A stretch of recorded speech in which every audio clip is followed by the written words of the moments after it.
بسم اللہ الرحمن الرحیم۔ رزق کے دروازے کھلوانے کا آزمودہ عمل۔ مشکلات، رزق کی تنگی اور گھریلو پریشانیوں میں گھرے افراد کے لیے یہ عمل بہت مجرب ہے۔ عبادات میں رغبت اور گناہوں سے نفرت حاصل کرنے کے لیے دن میں ایک مرتبہ ضرور اس عمل کو کریں۔ عمل: اول و آخر طاق تعداد میں درود شریف پڑھیں اور 11 مرتبہ سورۃ مائدہ کی آیت نمبر 114 کا درج ذیل حصہ پڑھ کر آسمان کی طرف منہ کر کے پھونک ماریں اور اللہ پاک سے دعا مانگیں۔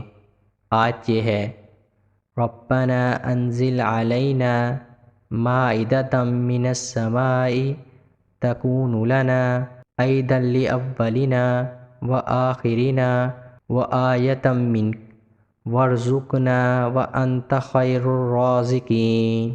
اس عمل کو خود بھی کریں اور صدقہ جاریہ کے طور پر دوسروں کے ساتھ بھی لازمی شیئر کریں۔